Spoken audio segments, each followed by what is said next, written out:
कुछ हमारे मिलर्स के एसोसिएशन के लोग आए थे। उनकी कुछ मांगे थी कि भाई एक बोनस को लेकर और एक उनकी सीएमआर डिलीवरी जो वो कह रहे थे कि हमने दिसंबर से की है और हमारे ऊपर होल्डिंग चार्जेस लगाए गए हम तो उसको होल्डिंग चार्जेस को माफ़ करने के लिए उन्होंने मांग रखी है।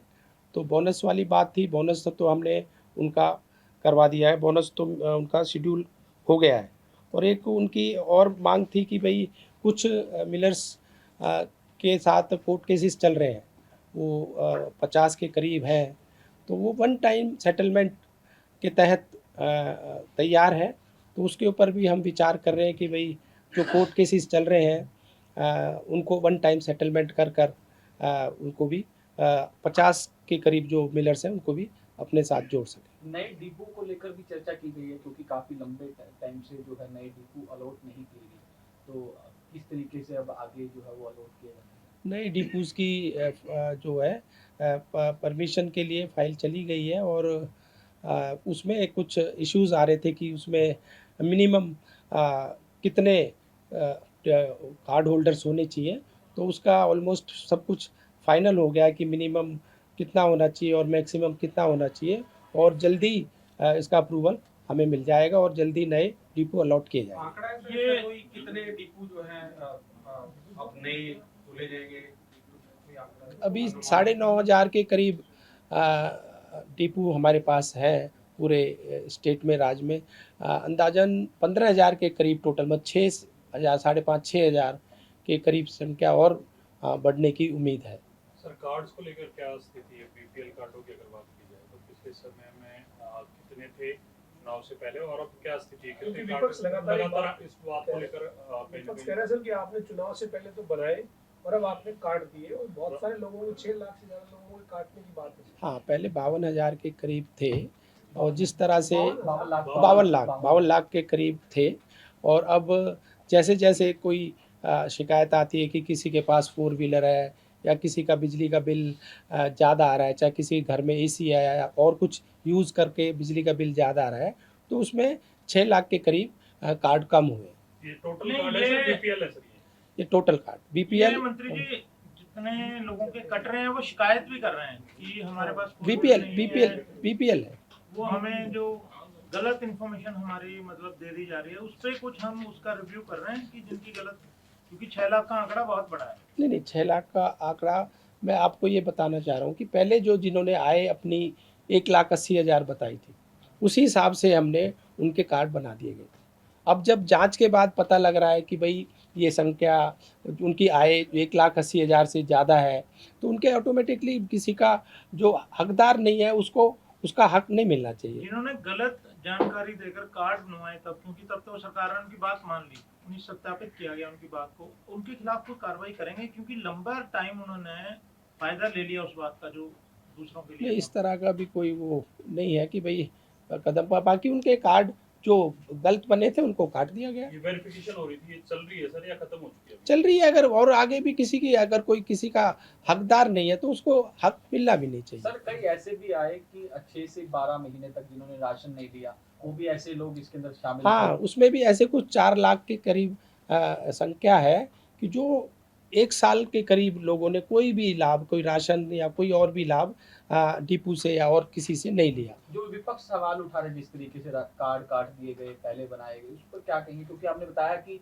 अलग अलग कारणों से काटे गए हैं, किसी की आय ज़्यादा होगी, जो राशन नहीं ले रहे थे उनके काटे गए हैं। अभी कुछ समय पहले विधानसभा में ये उठाया गया था क्वेश्चन कि भी इतने लोगों के कार्ड क्यों बना दिए गए, उन्होंने उठाए थे विपक्ष ने, और आज वही कह रहे हैं कि इन लोग ज़्यादा कार्ड मतलब उनके कार्ड क्यों काट दिए गए। तो मतलब ये क्या कहना चाहते हैं कि बनाने में इनको दिक्कत है, कम करने में भी इनको दिक्कत है, तो ये चाहते क्या है?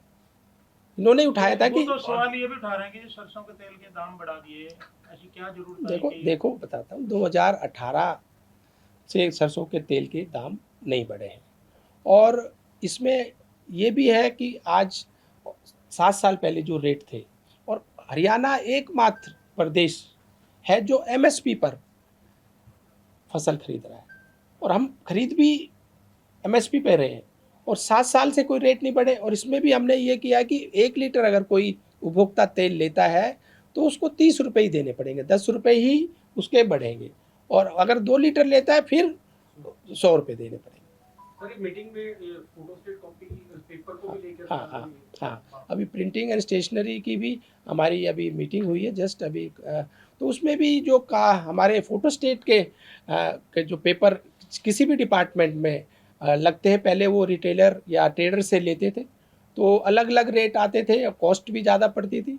अब हम बल्क में पूरा एक मैन्युफैक्चरर से ये पेपर प्रिक्योर करेंगे, लेंगे टेंडर के थ्रू, और सभी डिपार्टमेंट को हम वो पेपर देंगे। सर मानसून में जो गेहूं रखी जाती है डिपार्टमेंट की ओर से लोगों को बांटने के लिए, तो वो खराब हो जाती है, बड़ी मात्रा में खराब होती है, हर साल ऐसी खबरें आती हैं। तो इस बार खराब ना हो कोई बंदोबस्त किया गया है? और जो डिपो वाले कई बार खुद भी खराब कर देते हैं उसको बेचने के लिए। नहीं, अगर गोडाउन की हम बात करें तो हमने सब जगह, मैंने खुद जाकर भी निरीक्षण कर रहा हूँ, जांच कर रहा हूँ। कहीं तिरपाल का भी सारा इंतजाम किया गया, अगर बाहर मैदान में या ग्राउंड में रखी गई है गोडाउन से बाहर, और उस पर प्रॉपर लकड़ी का रैक या सब कुछ है कि नहीं। और हमने डीएफएससीज को भी ये आदेश दिए हैं कि हर डीएफएससी अपने जो भी उसका एरिया आता है उसमें जाकर जांच करे, और कोई अगर कमी मिलती है तो उसको ठीक भी करे। डिपो वाले कई बार ऐसे गड़बड़ कर देते हैं, पानी से धो देते हैं कई बार जो। तो आपने देखा, मैंने उकलाना में, हिसार में जाके खुद मौके पे जांच की थी, और जो कमी पाई गई शिकायत पे हमने कई अधिकारियों को मौके पे सस्पेंड भी किया था। और उसका टेंडर चल रहा है, प्रोसेस में है। आज भी बात हुई है मेरी बैठक में, तो उसमें किस तरह से हम इसको लगाएं, उसमें लेटेस्ट किस तरह से उस पर चेक किया जाए, मॉनिटरिंग के लिए भी स्टेट लेवल पर, हेड ऑफिस के लेवल पर, डिस्ट्रिक्ट लेवल पर किया जाए, तो उसका प्रोसेस अभी चल रहा है। और कई कंपनियों के हमारे पास प्री टेंडर के भी ऑफर आए हैं, और जल्दी ये कैमरे वाला टेंडर फ्लोट हो जाएगा। मंत्री जी ये बताओ कि 1,80,000 की जो राशि है ये बीपीएल वाली, ये जो पेंशन देते थे, जो वृद्ध आयु पेंशन थी और भी तरह की कैटेगरीज में थी, तब ये डिमांड आई थी कि 1,80 से ज़्यादा की ये लिमिट की जाए, और मेरे ख्याल वो अनटोल्ड वे में ज़्यादा होगी या नहीं हुई। क्या आपके महकमे का ऐसा सुझाव या आपके पास कोई ऐसी डिमांड आती है? क्योंकि 1,80,000 की जो सालाना आमदन है किसी परिवार की, वो बहुत कम मतलब मानो कि है, जिसकी सारे लगभग क्रॉस कर चुके होंगे। इसकी कोई प्रपोजल है आपके पास, या आप ये कोई डिमांड कर रहे हैं कि इसको बढ़ाया जाए, 2.5 तक किया जाए? देखो, अगर हम बात करें और राज्यों की, स्टेटों की, उनमें ये 1,20,000 है। उससे पहले ही ऑलरेडी हमने इसको 1,20,000 से बढ़ाकर 1,80,000 कर रखा है कि और लोगों को, हमारे गरीब परिवार के लोगों को लाभ मिल सके। तो 60,000 का जो गैप है वो तो ज़्यादा जो है पूरे राज्यों से अलग कंपेयर करें है। उसमें एक दो चीज़ में, जैसे हमारी वो चिरायु योजना में हमने इसको 3 लाख कर रखा है कि पहले 3 लाख तक के जो लोग हैं इसमें आते हैं उनको भी ये लाभ मिले, आयुष्मान चिरायु योजना। तो इस तरह की कोई ऐसे कोई हमारे पास वो आएगा तो मांग आएगी तो। पर हम अगर मौजूदा में देखें और स्टेट्स की जो फाइनेंशियल कंडीशन, जो हरियाणा की जो है वित्तीय स्थिति अलग तरह की है, जो संपन्नता की बात भी करें, तो यहाँ 1,80,000 से बढ़ाने का मतलब कोई प्रस्ताव नहीं है सरकार? नहीं, अभी 60,000 तो हमने अभी बढ़ाया है। अभी औरों के मुकाबले तो हम पहले ही ज़्यादा पे हैं, और फिर अगर इसको आय को हम बढ़ाते हैं तो हमारा विपक्ष भी चिल्लाने लग जाएगा कि इतने लोग कैसे और जोड़ दिए, संख्या बढ़ गई। जैसे पहले बोला जी 52 लाख कैसे आ गए। ये 52 लाख आने का कारण भी यही था कि जो हमारी उसकी जो गैप था 1,20,000 को हमने 1,80,000 करा, उसमें जो 60,000 में ये लोग ज़्यादा आए थे। जो आप कहना चाह रहे हैं कि इसको बढ़ाएं, बढ़ाते ही तो फिर वो और संख्या बढ़ जाएगी। मैं तो ये पूछ रहा हूँ कि कोई ऐसा विचाराधीन है सरकार की बढ़ाने की? अभी ऐसा तो कोई है नहीं, अगर कोई आएगा तो आपको बताएंगे। नागर साहब, अपने फरीदाबाद से बात करते हैं। पीला पंजा चल रहा है, गांव अनंतपुर के लोग 13 तारीख को महापंचायत भी कर रहे हैं, कैसे देख रहे हैं? क्योंकि आप रोटी बेटी का रिश्ता भी गांव के अंदर आना जाना भी, और पुराने बसे हुए गांव है, उनका कहना है कि नए बिल्डर्स को बसाने का काम सरकार कर रही है। तो इसको जल्दी इसका हल निकल जाए, जल्दी। क्या विचार चल रहा है?